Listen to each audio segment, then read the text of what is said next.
Hello guys! For today's video, ito na nga ang ating part 2 ng pagluluto ng pansit. Part 2 na to siya guys. At ngayon nga guys, pinuputol-putol natin yung bihon para ganun kasi guys magluto para hindi siya pagsandokin, maano lang siya, nasasandok siya ng maayos, hindi yung nag-aba pa siya. Okay guys, yan for the lang tayo dyan guys, for the putol-putol. And then next guys, ang gagawin natin naman ay yung magalagay na tayo ng chicken cubes. Yan yung chicken cubes guys. Nalagay ko na pala, by the way pala guys, nalagay ko na dyan yung yung tubig, nagisa ko na yung sibuyas, hindi ko na pinakita sa inyo guys para hindi na mahaba itong video. Sure. At ayun na nga guys, binunoksan na natin yung chicken cubes for the upgrade na tayo guys. Diba guys, yung part 2 lang tayong chicken cubes, kundi sibuyas bawang lang at sardinas. At ngayon guys, nag-upgrade naman, wala na tayong sardinas. Yan na, chicken cubes na lang yung sa atin. At yan na guys, giging sandok-sandok na natin para matunaw yung chicken cubes dyan. At ayan na nga, for the sandok-sandok lang talaga tayo.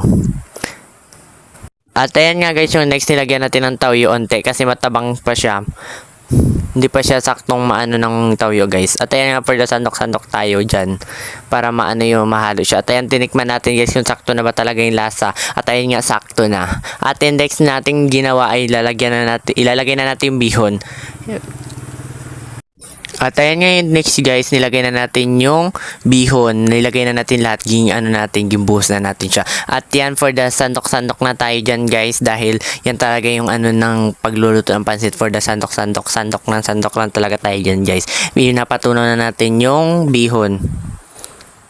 Char lang guys, hindi natin ipapatunaw yung bihon. Ipapalambot natin siya guys kasi matigas siya, okay? At ayan nga guys, nagsandok pa tayo tapos yung apoy nga nagalakas na. At ayan nga guys, di na kinaya ng sandok kaya tinidor na at sandok ginamit natin. And then yan na guys, naluto na at kakain na tayo. Ganun talaga magkain guys, madami yung nilalagay kong kanin. Ganun talaga kapatay gutom. Char. At ayan na nga, for the kain na tayo kasi super sarap talaga ng yung kinakain natin guys.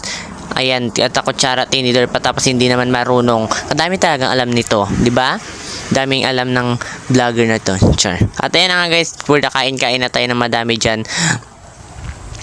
At dyan ko na nga guys natapos yung vlog. Don't forget to like, share, and comment. Bye-bye!